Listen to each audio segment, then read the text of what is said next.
Ooh, it is windy today. I'm gonna try to do some work. Let me show you what's going on here.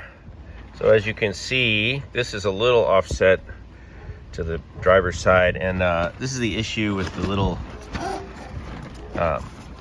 whatever that is, boot that goes around the filler neck. It's all smashed up. This tank is not in the right position. I'll show you what's going on. So first of all, what I discovered after some research is that the tank is supposed to be resting on here, right, on the frame in the back, and it should be resting on that. It's not right now.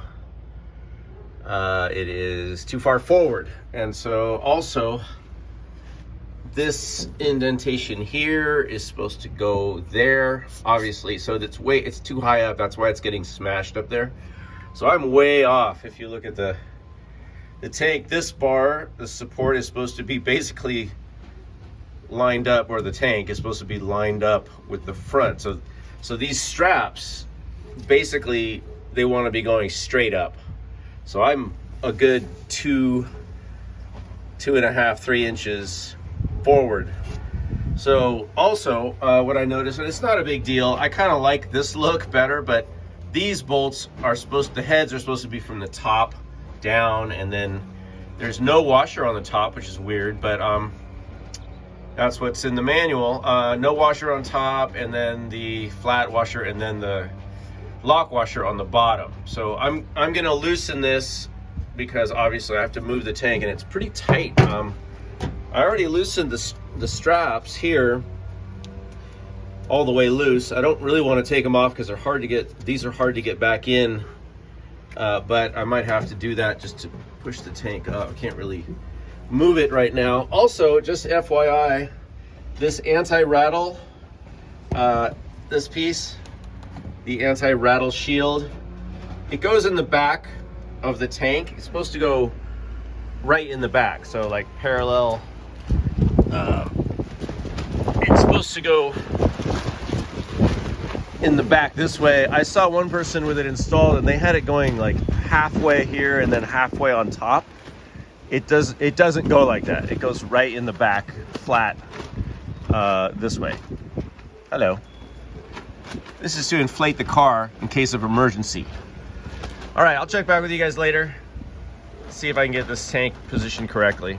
All right, so we're all good now. I just want to show you how the tank aligns. I switched the nuts and bolts over here, and here put a little rubber under here. Got these squared away, everything's good.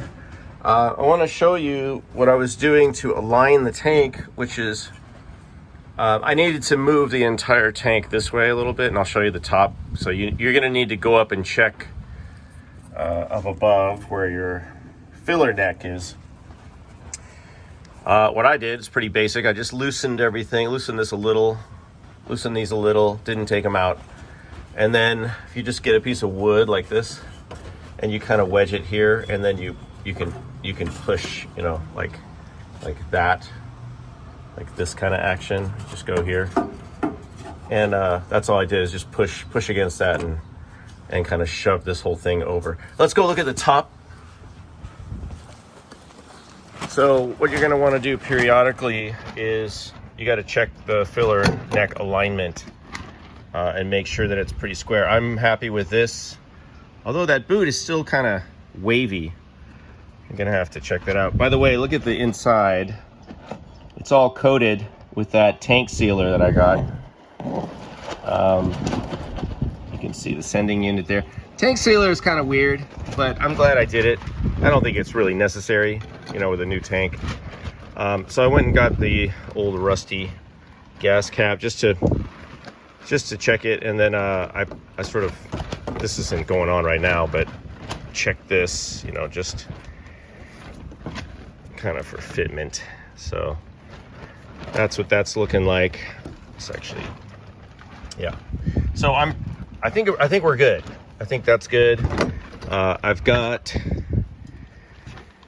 This drain, you know, this comes from right there, right? There it is.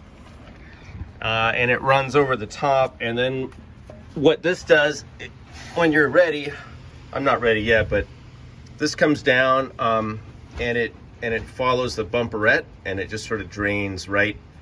You can cut it flush with the inside of the bumperette once those go on. So probably something like this. We'll cut it off. I'm just gonna leave it for now. But everything's looking good. All new lines. Probably hit this with a little more of the rust inhibitor now that everything's back together. Get those bolts. Hit this guy a little bit just to get it all nice. Also, I put a little piece of rubber up here. Not that I don't think it's really necessary, but you know, metal on metal is not usually a good thing, so I just did that. I didn't do any rubber on the top. I don't think it's necessary.